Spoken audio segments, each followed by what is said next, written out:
નમસ્કાર સાથી મિત્રો, આજે જ્યારે અમરેલીની અંદર દીકરીનું સરઘસ કાઢવામાં આવે છે, ગરીબ દીકરીનું સરઘસ કાઢવામાં આવે છે, જ્યારે દીકરી બચાવો બેટી બચાવો નો જ્યારે જોર જોરથી નારો લગાવવામાં આવે છે, દીકરીની સુરક્ષા આ ભારત દેશની અંદર ક્યાંય દેખાતી નથી. શું વાંક હતો અમરેલીની દીકરીનો?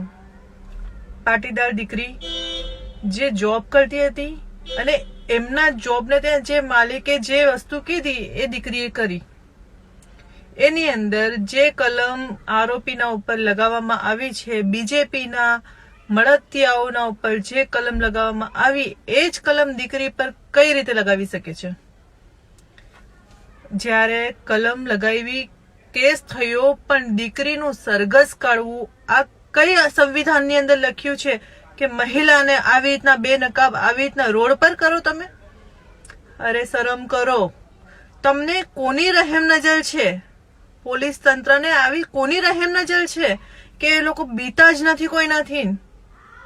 કયા કાયદાની અંદર એવું લખ્યું છે કે મહિલાઓની અંદર જે સરકાર મહિલાઓના મોટા મોટા નારા લગે છે કે બેટી બચાવો બેટી બચાવો, એ બેટીની સરે આમ રોડના ઉપર સરઘસ કાઢવા વાળાને શરમ આવી જોઈએ.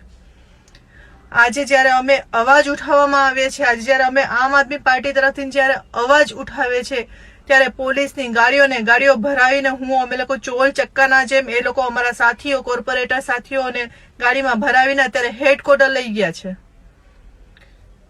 કઈ એવી કલમ છે તમારી પાસે? કઈ એવી તાકાત છે કે બે ગુનાને આવી સજા આપો છો તમે?